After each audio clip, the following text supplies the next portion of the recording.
Math concept 25 में आप सभी का स्वागत है। मैं आज आपको एनटीपीसी 2025 में जो आपने फॉर्म भरा है उससे रिलेटेड अभी जो एग्ज़ाम होने वाले हैं 16 मार्च से, उसके लिए मैं आपको टॉप 50 जीके जैसे कुछ क्वेश्चन करवा रहा हूँ, जिनमें से पहले एक है, मालगुडी डेज पुस्तक के लेखक कौन है? ऑप्शन है मुंशी प्रेमचंद, आर.के. नारायण, रविन्द्रनाथ टैगोर, महादेवी वर्मा। तो मालगुडी डेज पुस्तक किसके लेखक कौन है? आर.के. नारायण। मालगुडी डेज एक प्रसिद्ध पुस्तक कथा संग्रह है जिसे आर.के. नारायण ने लिखा है। यह पहली बार 1943 में प्रकाशित हुई थी। दूसरा क्वेश्चन क्या है? अनुच्छेद 25 किससे संबंधित है? समानता के अधिकार से, धर्म की स्वतंत्रता का अधिकार, शिक्षा का अधिकार या संपत्ति का अधिकार। हम सभी जानते हैं कि आर्टिकल 25 भारतीय संविधान में धार्मिक स्वतंत्रता के मौलिक अधिकार संबंधित है। यह अनुच्छेद सभी व्यक्तियों को अंतरात्मक स्वतंत्रता और धर्म को फ्रीली मानने, आचरण करने, प्रचार करने का अधिकार देता है। और आर्टिकल 26 धार्मिक मामलों के प्रबंधन की स्वतंत्रता को संदर्भित करता है। आर्टिकल 27 किसी विशेष धर्म के प्रचार के लिए करों के भुगतान की स्वतंत्रता को संदर्भित करता है। आर्टिकल 28 कुछ शैक्षणिक संस्थानों में धार्मिक शिक्षा, धार्मिक पूजा में उपस्थित होने का उल्लेख करता है। हमारा क्वेश्चन क्या था? आर्टिकल 25 किससे संबंधित है? तो इसका आंसर होगा धर्म की स्वतंत्रता का अधिकार से। अब अगला क्वेश्चन, मुंबई स्थित गेटवे ऑफ इंडिया का आर्किटेक्चर किस शैली में निर्मित था? द्रविड़ शैली, इंडो सार्वजनिक शैली, नागर शैली या गॉथिक शैली। तो ये होगा कौन सा? सबसे पहले हम ये जानते हैं गेटवे ऑफ इंडिया का निर्माण कब हुआ था। गेटवे ऑफ इंडिया का निर्माण 1911 में किंग जॉर्ज पंचम और क्वीन मैरी की भारत यात्रा की स्मृति में किया गया था। इसका उद्घाटन 1924 में हुआ था। यह स्मारक इंडो सार्वजनिक शैली में बना है, जो भारतीय, इस्लामी, यूरोपीय स्थापत्य कला का मिश्रण है। मुंबई स्थित गेटवे ऑफ इंडिया को ब्रिटिश वास्तुकार कौन? जॉर्ज व्हिटेट ने डिजाइन किया था। किसने किया था? जॉर्ज व्हिटेट ने किया था। और ये कौन सी शैली में? इंडो सैनिक शैली में है। अगला क्वेश्चन, मंत्रिमंडल काउंसिल ऑफ मिनिस्टर की संख्या किस संविधान संशोधन द्वारा सीमित कर दी गई है? The number of minister in the council of minister was limited by which constitutional amendment? 42वां संविधान संशोधन, 44वां संविधान संशोधन, 91वें संविधान संशोधन या 52वें संविधान संशोधन। तो इसमें क्या पूछा है? मंत्रिमंडल की संख्या किस संविधान? तो ये हो जाएगा 91वें संविधान संशोधन। 91वें संविधान संशोधन अधिनियम 2003 द्वारा मंत्रिपरिषद की संख्या को सीमित कर दिया गया। इसके अनुसार किसी भी राज्य या केंद्र में मंत्रियों की कुल संख्या उस विधानमंडल के कुल सदस्यों का 15% से अधिक नहीं हो सकता। साथ ही जो न्यूनतम सीमा है क्या रखी गई है? किसी भी राज्य में मंत्रियों की संख्या 12 से कम नहीं होगी, मतलब 15%। इस संशोधन का मुख्य उद्देश्य अत्यधिक बड़े मंत्रिमंडल को रोकना और सुशासन सुनिश्चित करना था। तो हमारा क्वेश्चन क्या था कि मंत्रिमंडल की संख्या किस संविधान संशोधन द्वारा सीमित कर दी गई? 91वें संविधान संशोधन द्वारा सीमित कर दी गई। अब अगला क्वेश्चन, आर्टिकल 201 से संबंधित यह निश्चित किया गया कि राष्ट्रपति किसी राज्य विधेयक को अधिकतम 3 महीने तक रोक सकते। यह किस विवाद में निर्धारित हुआ? गोलकनाथ बनाम पंजाब राज्य जो 1967 में हुआ था, केशवानंद भारती बनाम केरल राज्य जो 1973 में बना था, मिनर्वा मिल्स बनाम भारत संघ 1980 में, तमिलनाडु राज्य बनाम तमिलनाडु के राज्यपाल 2023। तो इसका पहले डिटेल देखते हैं। राष्ट्रपति द्वारा आर्टिकल 201 के तहत राज्य विधान के निर्णय में अधिकतम 3 महीने की समय सीमा का निर्धारण तमिलनाडु राज्य बनाम तमिलनाडु के राज्यपाल 2023 में, जो सुप्रीम कोर्ट ऑफ इंडिया 2023 मामले हुआ था। सर्वोच्च न्यायालय ने स्पष्ट निर्देश दिया कि राष्ट्रपति को राज्यपाल द्वारा आरक्षित विधेयक पर अधिकतम 3 माह में निर्णय लेना अनिवार्य। इस फैसले के तहत राष्ट्रपति विधेयक को अनिश्चित काल तक लंबित नहीं रख सकते। तो हमारा क्वेश्चन क्या था कि आर्टिकल 201 किससे संबंधित है? किसी राज्य के अधिकतम 3 महीने तक रोक सकता है, वो है तमिलनाडु राज्य बनाम तमिलनाडु के राज्यपाल, जो 2023 में आया था, पारित हुआ था। अब भारत के दक्षिण पूर्व में कौन सा देश स्थित है? कहाँ? भारत के दक्षिण पूर्व, पाकिस्तान, नेपाल, चीन या श्रीलंका। तो कहाँ पूछा? भारत के दक्षिण पूर्व, भारत के दक्षिण पूर्व में श्रीलंका होगा, भारत के उत्तर में चीन है, भारत के पश्चिम में पाकिस्तान है, और अगला एक क्वेश्चन क्या था? भारत के उत्तर में नेपाल है।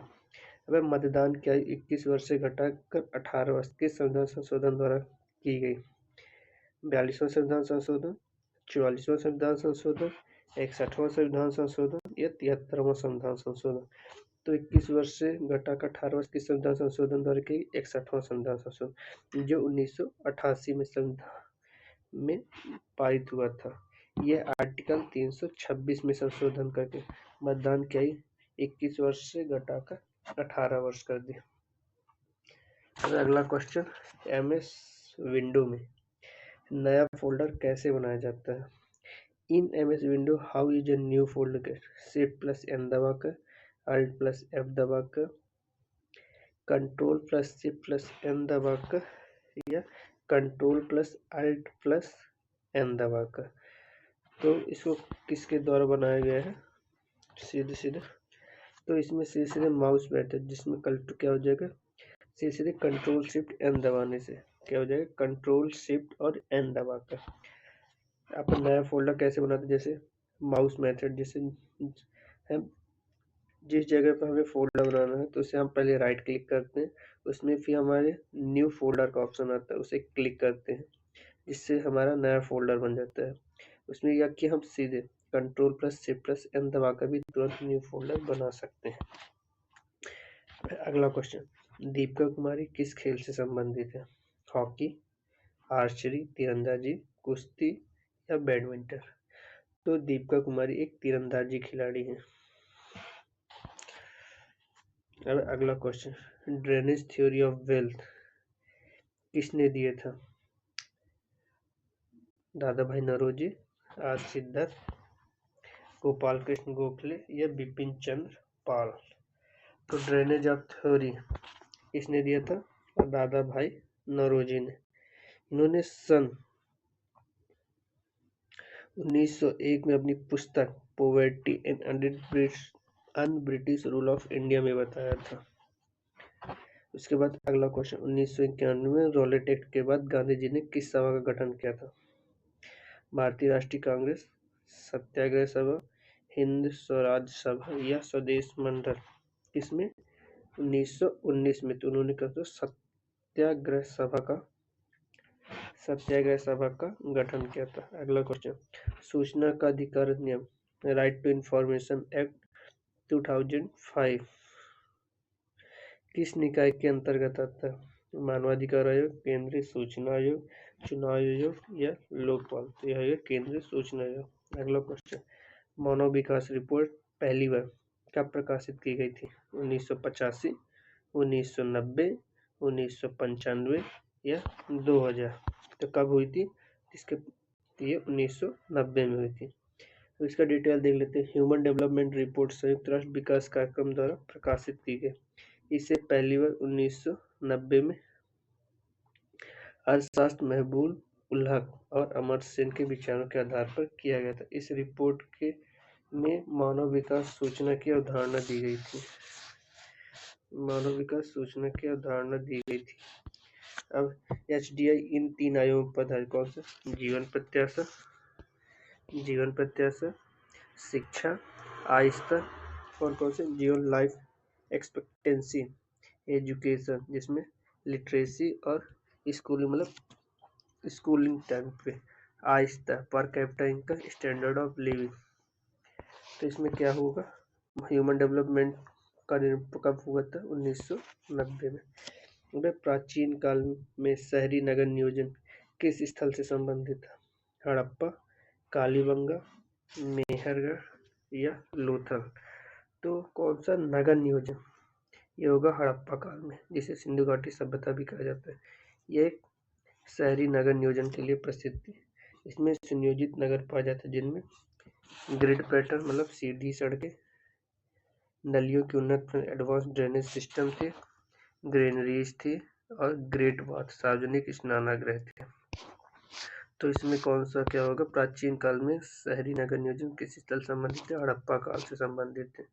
मेहरगढ़ नवपाषाण कालीन कृषि और पशुपालन का प्रमुख केंद्र था। शहरी नियोजन से संबंधित नहीं तो कौन? मेहरगढ़। कालीबंगा एक अग्निकुंड और हड़प्पा कालीन कृषि के लिए प्रसिद्ध था। लोथल एक समुद्री व्यापार डॉक यार्ड के लिए जाना जाता था। इसलिए शहरी नियोजन कार्यक्रम के नियोजन के लिए सबसे अच्छा उदाहरण क्या था? हड़प्पा, जो वहीं से मिलता है। 18वां संविधान संशोधन अधिनियम 2003 किससे संबंधित है? शिक्षा के अधिकार से, करों पर सेवा कर से, पंचायतों में आरक्षण से या राष्ट्रीय न्यायिक आयोग से? तो किससे संबंधित था? 18वां संविधान संशोधन किससे संबंधित है? तो हो जाएगा करों पर सेवा कर से। तो 18वां संविधान संशोधन कब? 2003 में। ये एक सेवा कर से संबंधित था। इस संशोधन के मदद से संविधान में एक नया अनुच्छेद आर्टिकल 268 ए जोड़ा गया जो सेवा कर के प्रावधान से संबंधित। इसके अनुसार सेवा कर केंद्र सरकार द्वारा लगाया जाता है, लेकिन इसे केंद्र और राज्य सरकारें मिलकर एकत्र करती हैं और उपयोग करती हैं। हाल ही में समस्याओं के कारण किस देश ने फिर से चुनाव करवाना पड़ गया? आर्थिक समस्याओं के कारण इटली, स्पेन, जर्मनी या संयुक्त राज्य अमेरिका? ये हो जाएगा सीधे सीधे जर्मनी में। कहाँ? जर्मनी में फिर से करवाना पड़ा। अब कौन सा प्रधान आयामोत्तर यामोत्तर का विस्तार मतलब प्राइम मेरिडियन प्रधान आयामोत्तर जिसे ग्रीनविच रेखा भी कहा जाता है। इंग्लैंड में ग्रीनविच रेखा से ग्रीनविच से होकर गुजरती है जो 0 देशांतर पर स्थित है, 0 डिग्री लॉन्जिट्यूड मेरिडियन। अगला क्वेश्चन, पेरिस समझौता 2015 में वैश्विक तापमान वृद्धि को अधिकतम कितने डिग्री सेल्सियस तक सीमित रखने की बात कही गई है? In the Paris Agreement 2015, global warming is aimed to be limited how many degree Celsius? तो ये होगा 1 degree Celsius, 4 degree Celsius, 2 degree Celsius या 3 डिग्री सेल्सियस? तो हो जाएगा 2 डिग्री सेल्सियस। पेरिस समझौते 2015 में वैश्विक तापमान वृद्धि को पूर्व औद्योगिक स्तर से 2 डिग्री सेल्सियस से नीचे रखने, 1.5 डिग्री सेल्सियस तक सीमित करने के प्रयास करने की बात कही गई है। अब अगला क्वेश्चन, कौन सी योजना भारत सरकार ने ग्रामीण क्षेत्रों में डिजिटल साक्षरता बढ़ाने के लिए शुरू की गई थी? डिजिटल इंडिया, प्रधानमंत्री ग्रामीण डिजिटल साक्षरता अभियान, स्टार्टअप इंडिया या मेक इन इंडिया? तो हो जाएगा सीधा प्रधानमंत्री ग्रामीण डिजिटल साक्षरता अभियान, PMG DISA। अब अगला क्वेश्चन, रूसीकोंडा बीच किस राज्य में? कौन सा? रूसीकोंडा केरल में, आंध्र प्रदेश में, तमिलनाडु में या उड़ीसा में? ये हो जाएगा रूसीकोंडा बीच कहाँ? आंध्र प्रदेश में। अगला क्वेश्चन, हाल ही में DRDO द्वारा कौन सी एंटी शिप मिसाइल विकसित की गई? NASM-SR, NASM-MR, SMART या रुद्रम? कौन सा एंटी शिप मिसाइल किसने विकसित किया? DRDO। ये हो जाएगा NASM-SR या naval anti ship missile short range. यह भारत की पहली हेलीकॉप्टर लॉन्च होने वाली स्वदेशी एंटी शिप मिसाइल जिसे DRDO ने इंडियन नेवी के लिए विकसित किया है। अगला क्वेश्चन, सर इसी का डिटेल, इस मिसाइल का पहला परीक्षण 18 मई 2022 को हेलीकॉप्टर से किया गया था, जहां इसने सी स्कीमिंग रूट अपनाते हुए अपने लक्ष्य को अत्यधिक सटीकता से भेद दिया। बाद में 26 फरवरी 2025 को इंडियन वेरिंग मशीन DRDO द्वारा इसके फ्लाइट ट्रायल सफलतापूर्वक संचालित किए गए। इसमें इस मिसाइल ने मेन इन द लूप प्रणाली या इन फ्लाइट रिगार्डिंग और high bandwidth two way data link की विशेषता का प्रदर्शन किया। अगला क्वेश्चन, प्लासी का युद्ध रॉबर्ट क्लाइव के साथ किसके बीच हुआ था? सिराजुद्दौला, मीर जाफर, टीपू सुल्तान या हैदर अली? तो प्लासी का युद्ध जो हुआ था 23 जून 1757 में ईस्ट इंडिया कंपनी और बंगाल के नवाब सिराजुद्दौला के बीच हुआ था, जिसमें से अंग्रेजी सेना का नेतृत्व कौन कर रहा था? रॉबर्ट क्लाइव कर रहे थे। इस युद्ध में मीर जाफर और अन्य दरबारियों ने अंग्रेजों के साथ गुप्त समझौता कर नवाब सिराजुद्दौला को धोखा दिया, लेकिन अंग्रेजों ने बंगाल पर नियंत्रण स्थापित कर लिया और बाद में ब्रिटिश शासन की नींव पड़ गई। अगला क्वेश्चन, महात्मा गांधी किस आंदोलन से मॉडरेटर लीडर से मास लीडर बने? From which movement did Mahatma Gandhi change from a moderate leader to a mass leader? असहयोग आंदोलन, चंपारण सत्याग्रह, खेड़ा सत्याग्रह, दांडी मार्च? तो ये हो जाएगा उनका किससे हुए ऑल इंडिया आंदोलन था, जिसमें से उन्होंने स्थापित किया वो थे असहयोग आंदोलन। गांधी जी भारतीय राजनीति प्रारंभिक प्रवेश चंपारण जो 1917 में, खेड़ा 1918 में, अहमदाबाद मिल 1918 में, जब उन्होंने स्थानीय स्तर पर सफलता की। लेकिन असहयोग आंदोलन जो 1920 में हुआ पहला सर्व भारतीय ऑल इंडिया आंदोलन, जिसने गांधी जी को लाखों भारतीयों के नेता के रूप में स्थापित कर दिया, और इस आंदोलन ने जनता को अंग्रेजी शासन खिलाफ खड़ा किया और गांधी जी को जन नेता या मास लीडर की पहचान मिली। तो इसका आंसर होगा असहयोग आंदोलन। अब कंप्यूटर में पूरे टेक्स्ट को कॉपी करने के लिए कौन सी शॉर्टकट उपयोग किया जाता है? Which shortcut key is used to copy all the text in the computer? पूरे टेक्स्ट को tab, shift plus C, control plus C या अल्ट प्लस सी? हो जाएगा पूरे टेक्स्ट को, तो हो जाएगा सीधे सीधे कंट्रोल प्लस सी। अब किस भौतिक राशि के आयाम में द्रव्यमान और समय शून्य होते हैं? भौतिक फिजिकल क्वांटिटी, बल, ऊर्जा, आयतन या संवेग? क्या डायमेंशन और मास दोनों, कौन सा मास और टाइम शून्य होते, तो वो होगा सीधे सीधे वॉल्यूम, आयतन। अब सीधे कॉर्नोट इंजन की खोज कब और किसके द्वारा की गई थी? जेम्स वाट 1969, सादी कॉर्नेट 1824, न्यूटन 1687 या थॉमस एडिसन 1879? तो कॉर्नोट इंजन की खोज सादी कॉर्नोट ने 1924 में की थी। अगला क्वेश्चन, इंडियन ओपन एथलीट में 100 मीटर और 200 मीटर दोनों में स्वर्ण पदक किस भारतीय एथलीट ने जीता?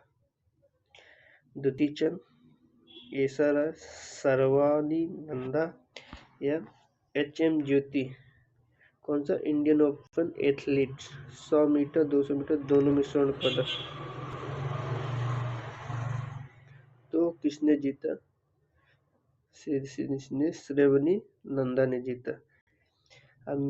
आमिया कुमार मलिक ने रांची में इंडियन ओपन एथलेटिक्स 2025 मीटर में पुरुषों में 100 मीटर दौड़ जीती, जबकि सम्मानन महिलाओं ने 100 मीटर 200 मीटर दोनों में स्वर्ण पदक जीते, इसलिए इसका आंसर होगा सर्वनी नंदा।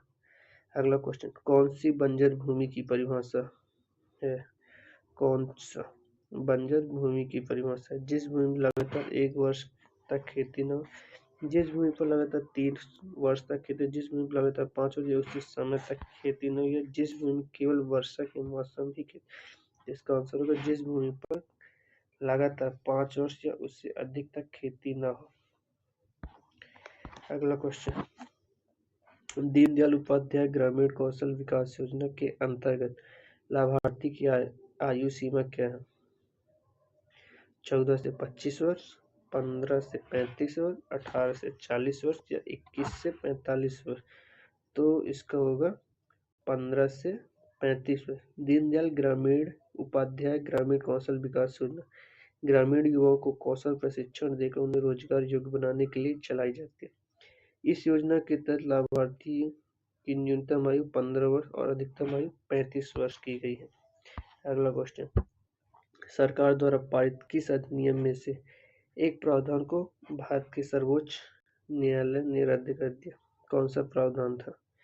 19वीं संविधान संशोधन अधिनियम, सूचना प्रौद्योगिकी अधिनियम जो धारा 66 है, इलेक्टोरल बॉन्ड योजना या उपयुक्त सभी। इसको हो जाएगा 99वें संविधान संशोधन अधिनियम, जिसमें नेशनल जुडिशियल अपॉइंटमेंट कमीशन (एनजीएसी) को सर्वोच्च न्यायालय ने 16 अक्टूबर 2015 को असंवैधानिक और शून्य घोषित कर दिया। अदालत ने इसे न्यायपालिका की स्वतंत्रता का हनन माना। सूचना प्रौद्योगिकी अधिनियम 66A, यह एक सर्वोच्च न्यायालय ने 24 मार्च 2015 असंवैधानिक करार दिया क्योंकि यह व्यक्ति की स्वतंत्रता का उल्लंघन था। इलेक्टोरल बॉन्ड क्या होता है? यह अगस्त 2018 में शुरू की गई। इस योजना को 15 फरवरी 2024 को सुप्रीम कोर्ट ने असंवैधानिक घोषित किया क्योंकि इससे मतदाताओं की सूचना अधिकार और लोकतांत्रिक पारदर्शिता के खिलाफ माना गया। इसलिए उपरोक्त तीनों में से कोई भी वास्तव में एक सत्य घटना और सही विकल्प होना है, इसलिए इसका आंसर क्या होगा? उपरोक्त सभी होगा। अब अगला क्वेश्चन, मई 2025 में भारत सरकार द्वारा दुनिया की सबसे उच्च रिजोल्यूशन वाली मौसम पूर्वानुमान प्रणाली कौन सी स्थापित की गई? भारतीय मौसम प्रणाली, भारत पूर्वानुमान प्रणाली, ई मौसम प्रणाली या भारतीय जलवायु नेटवर्क। तो कौन सी होगी? भारत फोरकास्टिंग सिस्टम या भारत पूर्वानुमान प्रणाली, जो सबसे उच्च रिजोल्यूशन वाली है। यह सिस्टम 6 किलोमीटर 6 बाई 6 ग्रिड का काम करती है, जो वैश्विक स्तर पर सबसे सूक्ष्म मानक है। यह प्रणाली Indian institute of tropical metrology (IITM) Pune द्वारा विकसित की गई, मिनिस्ट्री ऑफ अर्थ साइंस द्वारा संचालित है। इसका उद्देश्य स्थानीय और पंचायती स्तर पर मौसम पूर्वानुमान को और अधिक सटीक बनाना है। अगला क्वेश्चन, ब्रिक्स में शामिल होने वाला नवीनतम देश कौन है? सऊदी अरब, इंडोनेशिया, नाइजीरिया, वियतनाम। तो इसका आंसर होगा इंडोनेशिया। जनवरी 2025 में इंडोनेशिया को ब्रिक्स में पूर्ण सदस्य के रूप में शामिल किया गया है। अगला क्वेश्चन, ब्रिटिश ने भारत में पहली कंपनी कब खोली थी? 1600 ईस्वी में, 1608 ईस्वी में, 1612 ईस्वी में और 1615 ईस्वी में। तो इसका आंसर होगा 1600 ईस्वी में। उस समय इंग्लैंड की महारानी कौन थी? एलिजाबेथ प्रथम, जिसके द्वारा चार्टर द्वारा की गया था। अगला क्वेश्चन, स्वदेशी निर्मित एंटी सबमरीन टॉर्पीडो का नाम क्या है? अस्त्र, वरुणास्त्र, नाग, पिनाका। तो क्या होगा? स्वदेशी निर्मित एंटी सबमरीन टॉर्पीडो, अस्त्र, नाग, पिनाका, तो जगह वरुणास्त्र। भारत का पहला स्वदेशी हैवीवेट एंटी सबमरीन टॉर्पीडो है। इसे DRDO डिफेंस रिसर्च और डेवलपमेंट ऑर्गेनाइजेशन ने विकसित किया। यह एक भारतीय नौसेना को दिया गया। अगला क्वेश्चन, कार्टाजेना प्रोटोकॉल कब अपनाया गया? जैव सुरक्षा कब अपनाया गया है? When was the carta protocol? हो जाएगा जैव सुरक्षा का कार्टाजेना प्रोटोकॉल को 19 जनवरी 2000 को अपनाया गया और 11 सितंबर 2003 को लागू किया गया था। अगला क्वेश्चन, INS तपस्या के बारे में कौन सा कथन सही है? इसे गोवा शिपयार्ड लिमिटेड ने भारत में निर्मित किया। यह एक फ्रिगेट GSL द्वारा निर्मित नौसेना के लिए भारत में निर्मित की गई रूस से तकनीकी हस्तांतरण के आधार पर यह प्रोजेक्ट 1135.6 की दूसरी फ्रिगेट है। पहला था कौन सा? त्रिपुट GSL द्वारा निर्मित एक पहली फ्रिगेट थी, जबकि तपस्या इसका दूसरा निर्माण है। इसका विस्थापन लगभग 3600 टन है और इसका अधिकतम गति 28 नॉट्स है। यह आधुनिक हथियार और सेंसर से लैस है जो बहुआयामी युद्ध संचालन में सक्षम है। तपस्या में 56% से अधिक स्वदेशी सामग्री है, जो विदेशी निर्मित संस्करणों की तुलना में कहीं अधिक। इसमें ब्रह्मोस मिसाइल सिस्टम, सोनार, टॉर्पीडो लॉन्चर और अन्य नियंत्रण प्रणाली शामिल है, जो भारत में विकसित या निर्मित है। इसका नाम महाभारत के युद्ध वीर भीम के गदा तपस्या के नाम पर रखा गया। यह भारतीय नौसेना की शक्ति, दृढ़ता को प्रतीकात्मक रूप से दर्शाता है। कोल्ड ड्रिंक में कंप्रेस कार्बन डाइऑक्साइड गैस क्यों डाली जाती है? स्वाद बढ़ाने के लिए, ठंडा बनाए रखने के लिए, फिज और ताजगी देने के लिए, रंग गाढ़ा करने जगह इसका फिज और ताजगी देने के लिए, इसलिए कोल्ड ड्रिंक की कंप्रेस में कार्बन डाइऑक्साइड गैस डाली जाती है। बस आज इतने ही क्वेश्चन थे। यदि आपको क्वेश्चन और इसके डिटेल सही लगे हो तो प्लीज़ वीडियो को लाइक, शेयर और सब्सक्राइब करें। Thank you so much. और मैथ कॉन्सेप्ट 25 डेली आपके लिए 25 क्वेश्चन की सीरीज लाता रहेगा, जिससे आप लोग को एग्जाम देने में हूबहू ऐसे ही क्वेश्चन मिले, जिससे आप क्वेश्चन कर सके और एनटीपीसी में अच्छे नंबर ला सके। धन्यवाद।